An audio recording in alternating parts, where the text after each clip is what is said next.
Last year, I went over the plans for a new Spider-Man themed area at the back of the Shanghai Disneyland park. Not long after, it was officially announced at D23 Expo. This is just one of the next steps for the resort that keeps on growing. But in the end, all roads should lead to one major milestone, a second park.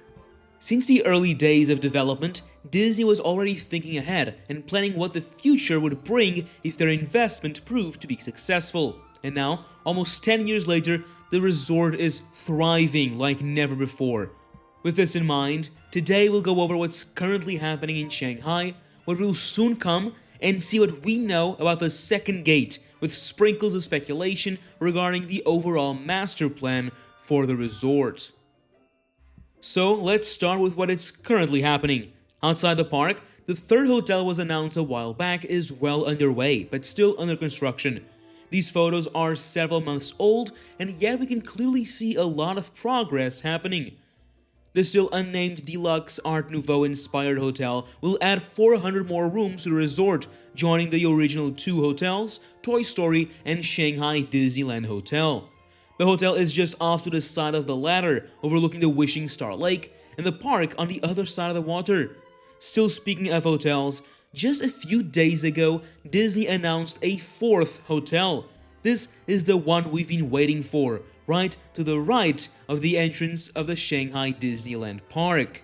This will be the resort's flagship hotel, offering a near-park experience for guests. Disney says that the new hotel will serve as a gateway to unforgettable adventures, and that guests will be immersed in Disney's storytelling and innovation from the moment they arrive, with exclusive access to areas that extend the magic beyond the park. Also with this announcement came the news that Disneytown, the shopping, dining, and entertainment district, will be expanded with new experiences as well. Shanghai Disneyland is a huge success. In 2024, it became the 5th most visited theme park in the world and the first in China, with 14.7 million guests passing through its gates. It becomes clear that there's demand for much more, which is why we're seeing Disney doubling their hotels in such a short time frame. However, hotels aren't everything, and inside the park, we're also seeing new expansions follow Zootopia that opened not long ago, Spider-Man. The construction of this new area is well underway and shouldn't take too long to conclude because of the simpler nature of the land. We've explored and analyzed all the permits and site plans in this older video if you're interested in learning all there is about it. The land, announced last year, will feature one anchor attraction, a new thrilling roller coaster that will balance things out in the park, that will now offer one major coaster on each side with Tron and Spidey.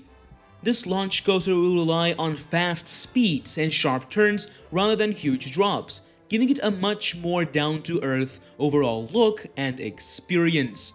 I personally still find the whole theme strange, especially considering how it's sandwiched between Pirates and Zootopia.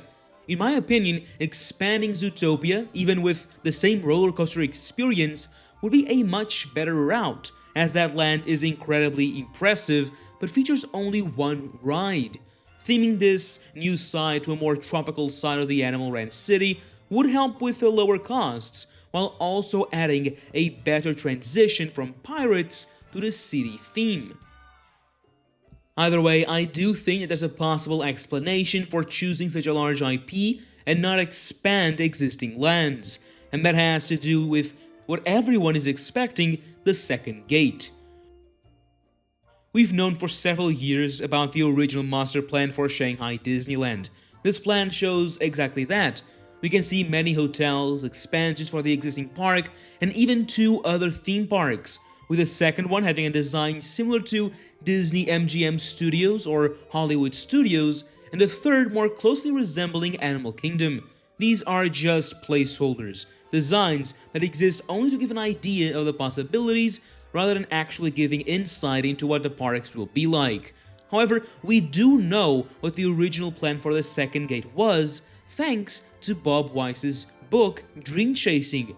He wrote that the team presented a highly creative new kind of park with elements of nature, culture, the arts, and an overall deeply immersive environment that suggested a new generation version of Epcot. This fits perfectly with the Shanghai Disney Resort. According to his description, this closely resembles the old Westcott plans that never came to fruition. A park that would allow guests to travel the world while learning about different cultures with a big emphasis on technology and nature.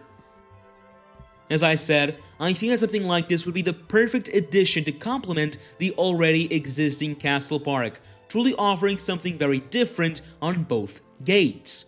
We must also remember that Shanghai Disneyland is co-owned by the Chinese government and has to adhere to certain standards and ideals put by them too.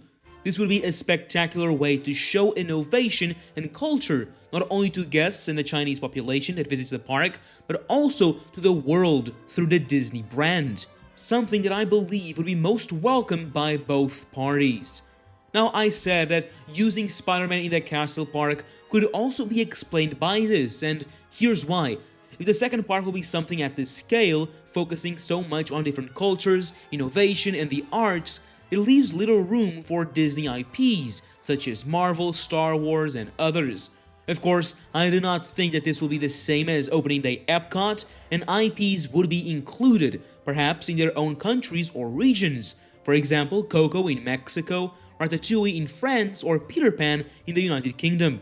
But creating IP lands, or worlds as Disney now likes to call them, doesn't really work in this concept for the park. Hence, throwing Spider-Man between Pirates and Zootopia. Now, this concept might have changed over the years, and the second park could be something closer to Epic Universe, with a central non-IP land that leads to different IP worlds. But in my opinion, a Westcott-type park would work amazingly here.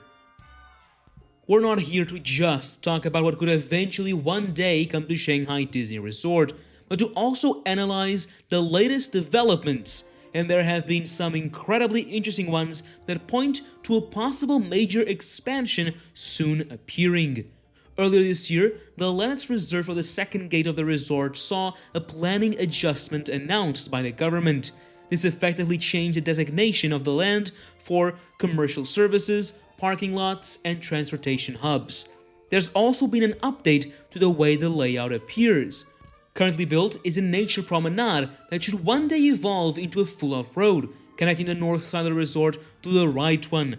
But in this new layout, we see that this road wouldn't actually use a current existing promenade, but rather take a longer route, expanding the area for the third park by a large amount, getting close to the huge space designated for the Shanghai Disneyland Park.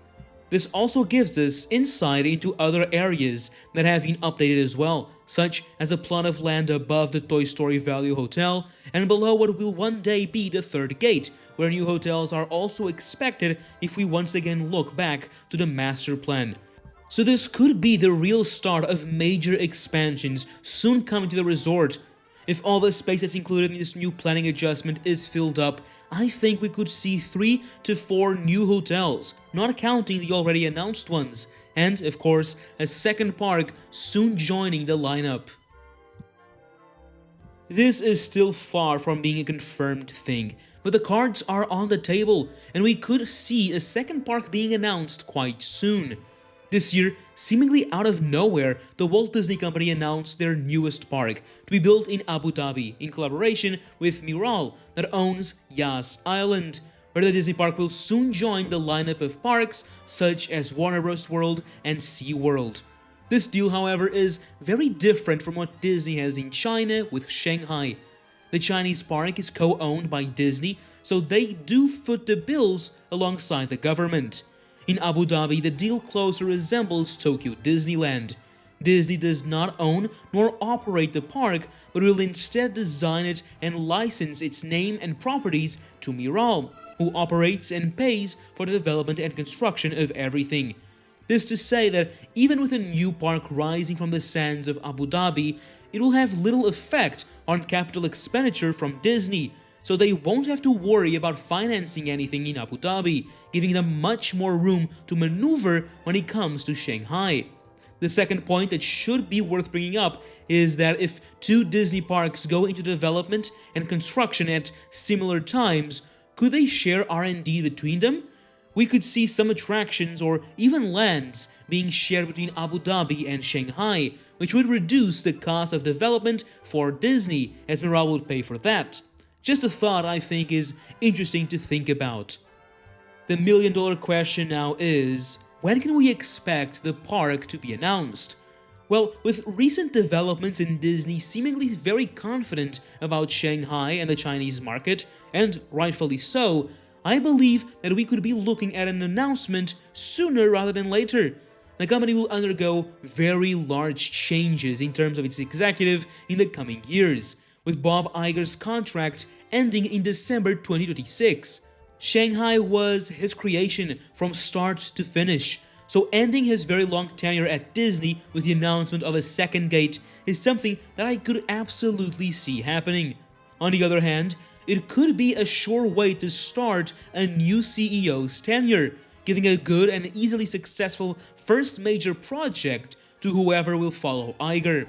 Either way, I predict that this will happen in the next couple of years, as everything looks to be falling into place. But what do you think? What would you like to see coming to Shanghai Second Gate? Let me know down below. And now, as always, thank you for watching, and that's a wrap.